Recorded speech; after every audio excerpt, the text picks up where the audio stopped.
सर्वांना नमस्कार.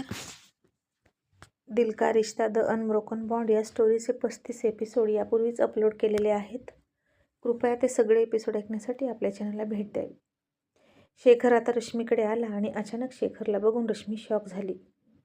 आणि सगळ्यात आधी तर तिने ते प्रॉपर्टीचे सगळे कागद लपवून ठेवले आणि त्याला म्हणाली, शेखर, अरे तुरुंगातून सुटलास आणि कुठे गेला होता? गेली 2-3 वर्ष कुठे होता तू? शेखर म्हणाला, ताई तुला काय वाटतं इतकी वर्षे मी तुरुंगात राहीन का?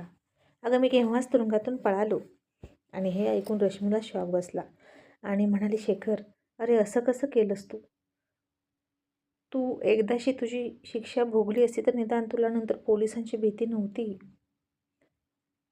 आता सतत पोलिसांची टांगती तलवार तुझ्या डोक्यावर राहणार आणि तू असाच लपत राहणार का? आणि शेखर म्हणाला, ताई मला त्या जेलच्या भिंती खायला उठत होत्या. मी तिथं राहणं शक्यच नव्हतं. आणि डोंट वरी, तो विषय आता जुना झाला. पोलीस मला ओळखणारच नाहीत. मी आता वेगळ्या शहरात जाऊन खूप चांगला जम बसवला आहे. आणि रश्मी म्हणाली, मग तू आता इथे अचानक का आला आहेस? शेखर म्हणाला, ताई मी माझ्या मुलासाठी आलो आहे. मला माझ्या धंद्यासाठी माझा वारस हवा आहे आणि माझा वारस वंदनाकडे आहे. आणि रश्मी म्हणाली, शेखर कशावरून? ते मूल तुझंच आहे. अरे या झोपडपट्टीतल्या मुलींचं काही खरं नसतं. दुसऱ्याचं मूल तुझ्या माथी मारत असेल ती. कशावरून वंदना खरं बोलते? आणि शेखर म्हणाला, ताई एकतर वंदना अशी मुलगी आहे जी खोटं बोलणार नाही. ती निस्वार्थी तर आहेच. तिनं माझ्यावर खूप प्रेम केलं आणि मला नाही वाटत ती खोटं बोलत असेल. आणि मला तिला शोधलं पाहिजे. आता रश्मी तर आधी घाबरली पण नंतर म्हणाली, शेखर मग तू वंदनाला तुझ्यासोबत घेऊन जाशील का? आणि जर तू असं केलं तर?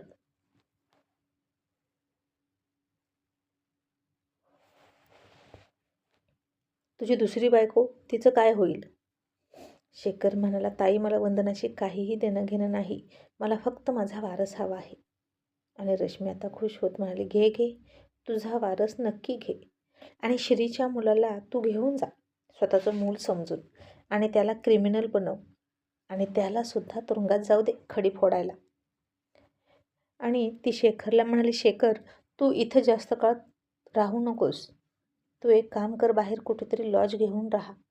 आणि तिनं शेखरला तिथून पाठवला कारण इथे कृष्णा येऊ नये आणि शेखरला कृष्णामध्ये स्वतःची छाप दिसू नये म्हणून. आणि इकडे गोकुळ बंगल्यामध्ये कृष्णा लग्न करून रश्मिकासोबत आला होता. दरवाज्यातच त्या दोघांना बघून श्री आणि ऋतूला मोठा धक्का बसला होता. कृष्णा रश्मिकाचा हात पकडून आत येणार इतक्यात ऋतू म्हणाली, थांब. खबरदार जर एक पाऊल जरी पुढं टाकलं तर. आणि रश्मिका पुन्हा तोऱ्यात म्हणाली, का नाही यायचं मी आतमध्ये? आता या घराची एकुलती एक सून आहे मी आणि मला या घरात येण्यापासून कोणीच रोखू शकत नाही. क्रिश बघतोच काय, चल आतमध्ये. आणि कृष्णासुद्धा ऋतू आणि श्रीकडे रागात बघून आत यायला निघाला इतक्यात श्री खूप मोठ्यानं म्हणाला, खबरदार कृष्णा जर एक जरी पाऊल पुढं टाकलंस तर. कृष्णा तुला लाज वाटत नाही का? अरे काय कमी केलं होतं आम्ही तुला म्हणून तू असा वागतोस? आणि या असंस्कारी रस्त्यावरच्या मुलीला घरात घेऊन आलास? अरे तुला लग्नच करायचं होतं तर मला सांगायचं, मी तुझं लग्न लावून दिलं असतं एका चांगल्या मुलीशी. आणि कृष्णा म्हणाला, चांगल्या मुलीशी म्हणजे कोणाशी? त्या भिकारी सईसोबत? आणि तिला या अख्ख्या संपत्तीची मालकीण बनवणार होता का तुम्ही? सॉरी डॅड, पण मला माझ्या टाईपचीच बायको हवी होती. आणि रश्मिका माझ्या टाईपची आहे. ती मला परफेक्ट मॅच होते. आमचे विचार खूप जुळतात आणि आमचा स्वभावसुद्धा सेम आहे. ऋतू आता चिडून पुढे आली आणि म्हणाली, हो ना, तुझे आणि तिचे विचार कसे जुळतात मला चांगलंच माहीत आहे. आणि श्री काय म्हणालात तुम्ही की याचं लग्न एखाद्या चांगल्या मुलीशी करणार तुम्ही? अहो याच्यात काय चांगले गुण आहेत म्हणून तुम्ही याचं लग्न एखाद्या चांगल्या मुलीशी करून द्याल आणि त्या मुलीच्या आयुष्याचं वाटोळं होईल. आणि ही मुलगी तुला खूप जवळची वाटते ना कृष्णा? पण लक्षात ठेव, तिला या घरात थारा नाही. आता त्यांचा हा गोंधळ ऐकून कान्हा वंदना तिथे आले आणि त्या दोघांना लग्न केलेलं बघून कान्हाला तर शॉकच बसला. आणि कृष्णा कान्हाकडे बघून तुच्छतेने म्हणाला, डॅड, हा भिकारी आहे ना, त्या सईसाठी परफेक्ट मॅच. त्या दोघांचंही खूप चांगलं जमतं. आणि रश्मिका म्हणाली तुच्छतेने, हो, नोकर नोकरांशीच संबंध जडतात. आणि ऋतू चिडून म्हणाली, आणि तू ग, तुझं घराणं असं कितीच मोठं आहे, जरा सांगशील का? तुझ्या आईचा पत्ता, बापाचा पत्ता, नाव काय, गाव काय, काय माहीत आहे की नाही तुला? सईची निदान ओळख तरी आहे आम्हाला. ती चांगली मुलगी आहे, लहानपणापासून बघतोय आम्ही तिला. पण तुझं काय? तुझ्याविषयी आम्हाला काहीच माहीत नाही. आणि रश्मिका म्हणाली, क्रिशला सगळं माहीत आहे आणि तो माझ्या मम्मीसोबत बोलतो, भेटतो आणि आमच्या घरीसुद्धा येतो. मग तुम्हाला आणखीन एक्स्ट्रा माहिती असण्याची काय गरज? आणि श्री म्हणाला, बघितलं किती उद्धट मुलगी आहे, आमच्याच घरात येऊन आम्हालाच अशी बोलते. म्हणून आता इथून तुम्ही दोघांनीही चालतं व्हायचं. आणि कृष्णा, जर आत यायचं असेल तुला तर तू एकटं यायचं. आणि कृष्णा म्हणाला, नाही डॅड, रश्मिकासुद्धा माझ्यासोबत घरात येणार, कारण ती माझी बायको आहे आणि ती कुठे चुकते असं मला वाटत नाही.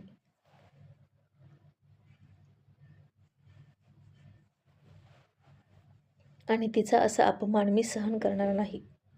ऋतू म्हणाली, कृष्णा, अरे काय जादू केली हिनं तुझ्यावर? अरे हिनं चक्क मुग्धाचं लग्न मोडण्याचा प्रयत्न केला. ती तुझ्या आई वडिलांसोबत इतकी उद्धटपणे बोलते आणि तुला तीच आवडते.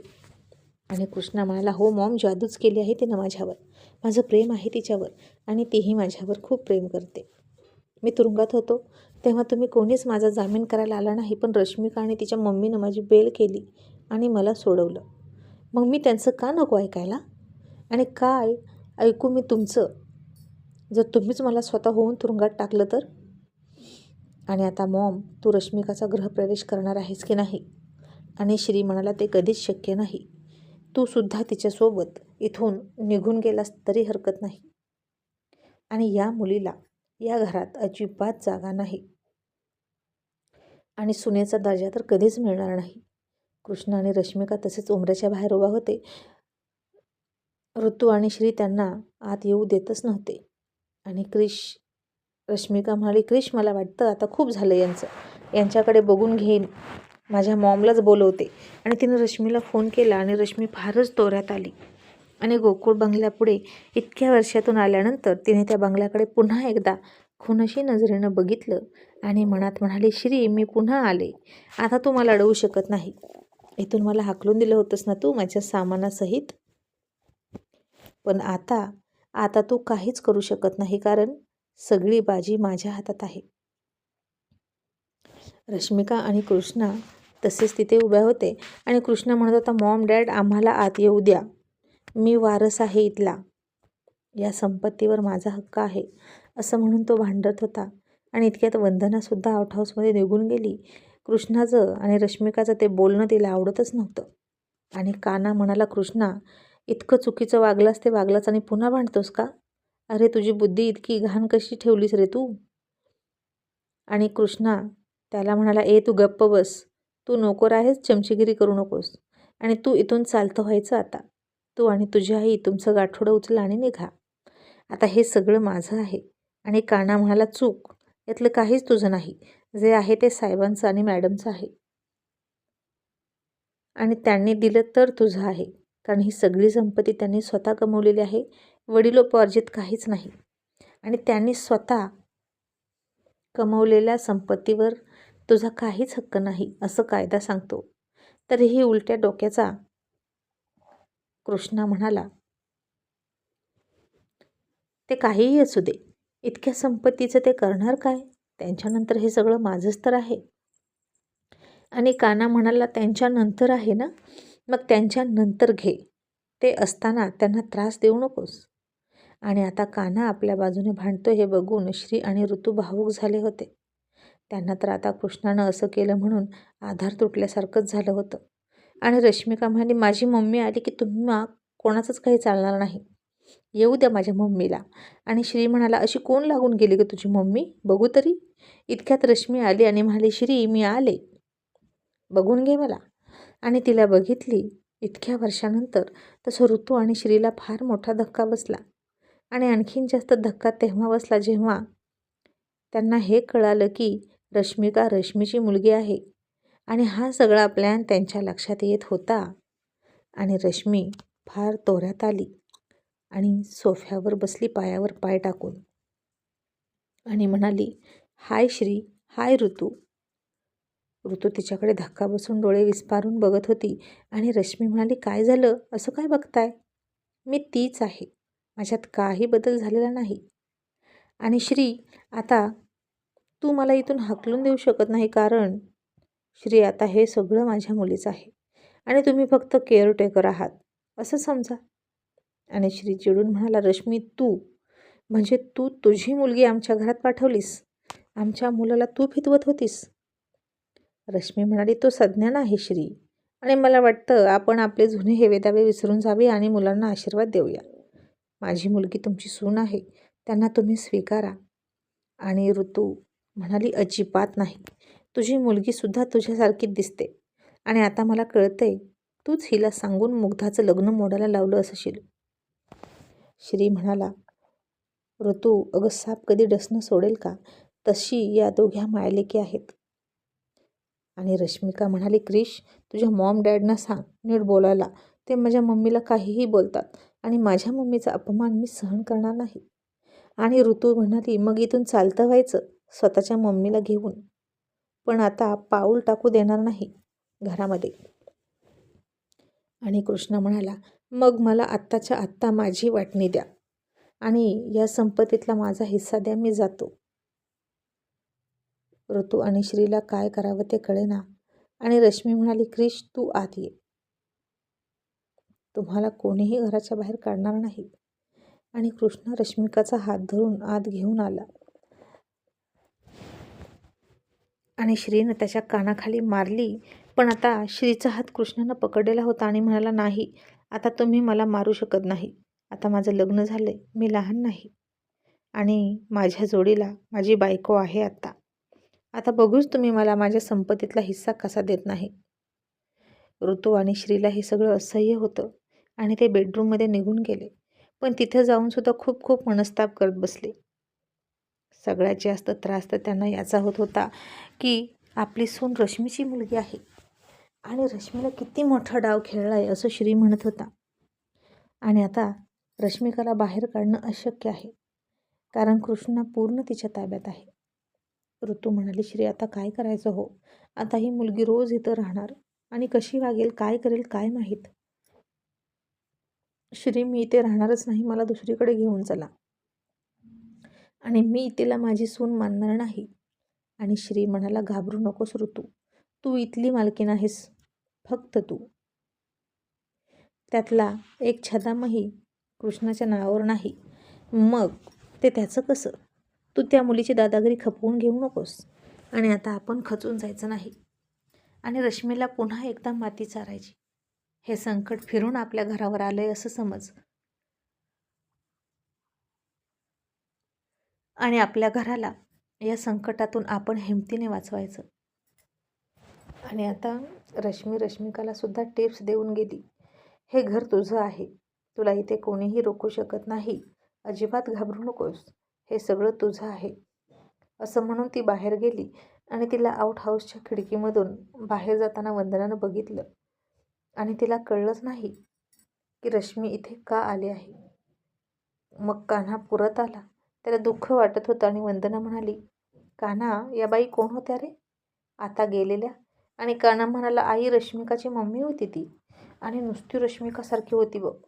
आणि हे ऐकून वंदनाला थोडा धक्काच बसला. आणि वंदना म्हणाली, रश्मीची मुलगी रश्मिका आहे, म्हणजे ती कान्हाची आत्या बहीण आहे. रश्मी कान्हाची आत्या. पण आता वंदना काहीच नाही बोलली. मग दुसऱ्या दिवशी ती बंगल्यात कामाला गेली आणि रश्मिकाचा रुबाब सुरू झाला. सगळ्या नोकरांवर ऑर्डर सोडत होती. श्री कान्हा ऑफिसला गेले की पाठीमागे ती खूप दादागिरी करायची. ऋतू तिला अडवत होती, पण ती अशी होती की ऋतूकडून ऐकणारच नव्हती. मग आज वंदना मार्केटमध्ये गेली आणि तिला अचानक कारचा धक्का बसला. तिच्या भाज्या सांडल्या त्या गाडीवाल्याने तिला बघितलं आणि तिच्या भाज्या भरू लागायला गेला आणि अचानक त्यानं तिचा हात पकडला आणि वंदना दचकली. तिने वर बघितलं तर तो शेखर होता आणि वंदना म्हणाली, शेखर तू? आणि शेखर म्हणाला, वंदना अगं असं काय करतेस? मला तुझ्या बोलायचे आहे तुझ्याशी. तू गाडीमध्ये बस. आणि वंदना गाडीत बसली. शेखरने पुन्हा तिची माफी मागितली आणि म्हणाला, वंदना मी आपल्या मुलाला घेऊन जायला आलोय. वंदना तो माझा एकुलते एक वारस आहे. आणि वंदना डोळ्यात पाणी आणून म्हणाली, शेखर आधी मला सांग, तू शिक्षा का पूर्ण केली नाही? तू तुरुंगातून पळून का गेला? आणि त्यानंतर आत्ता भेटतोस का? आम्ही कुठे होतो, कसे राहिलो याची तुला काहीच पर्वा वाटली नाही का? आणि शेखर खोटं बोलत म्हणाला, वंदना वाटली नाही, खूप काळजी वाटली तुझी. मी सुद्धा तुला खूप शोधलं, पण तू कुठे होतीस? मी कसं शोधणार होतो? वंदना मी अजून तुला शोधत होतो. वंदना आपला एकुलता एक मुलगा वारस आहे ग आपल्या धंद्याचा. आणि वंदना म्हणाली, धंदा? कसला धंदा? हे बघ शेखर, तू पुन्हा उलटसुलट धंदे करायला लागला का? आणि शेखर आता खोटं बोलत म्हणाला, नाही ग वंदना, मी आता टेक्स्टाईलचा बिझनेस सुरू केला आहे आणि तो खूप वाढवला आहे. आणि आता मी पण थकलोय. कोणीतरी हे बघितलं पाहिजे की नाही, म्हणून मी तुम्हा दोघांना इथून घेऊन जाणार आणि आपण पुन्हा एका फॅमिलीसारखं राहायचं. आणि मी सुधारलोय वंदना. आता हे ऐकून वंदनाला सुद्धा खूप बरं वाटलं. इकडे गोकुळ बंगल्यात सुद्धा रश्मिका उठसूट अपमान करायची आणि नोकर ऐकून तिला सुद्धा तिथे राहू वाटत नव्हतं. सगळंच वारं बदललं होतं. त्यामुळे तिला वाटलं की आपण शेखरसोबत जावं. आपल्या मुलाला निदान त्याचे वडील तरी भेटतील. आणि वंदना म्हणाली, ठीक आहे, आम्ही येतोय तुझ्यासोबत. शेखरने तिला तो राहतो त्या हॉटेलचा पत्ता दिला आणि म्हणाला, तू आपल्या मुलाला घेऊन तिथे ये. मग वंदना कान्हाला घेऊन तिथं गेली आणि कान्हाला बघून शेखरला थोडं वेगळंच वाटलं. कान्हा म्हणाला, आई आपण इथे का आलोय? आणि वंदना म्हणाली, कान्हा आज तुला तुझे वडील भेटणार आहेत आणि हे आहेत तुझे वडील. आणि कान्हाला तर आता धक्काच बसला. शेखरने कान्हाला मिठीत घेतला पण कान्हाला अजिबात चांगलं वाटलं नाही. शेखर म्हणाला कान्हाला, मला बघून तुला आनंद नाही झाला का बेटा? आणि वंदना म्हणाली, शेखर इतक्या वर्षातून तुला बघून त्याला धक्का बसला आहे. आणि शेखर म्हणाला, साहजिकच आहे. असं म्हणून त्यानं कान्हाच्या डोक्यातून हात फिरवला. पण त्या हात फिरवण्यात कान्हाला कसलंच प्रेम वाटलं नाही. त्या हातात मायेचा स्पर्श आहे असं वाटलंच नाही. उलट त्याला कसं तरी झालं आणि तो मागे सरकला. आणि शेखरने त्याच्या हाताकडे बघितलं आणि वंदनाला म्हणाला, मी आलोच, तोपर्यंत तुम्ही इथेच बसा. मग तो गेला आणि तासाभराने परत आला आणि कान्हाला आता श्रीची आठवण यायला लागली.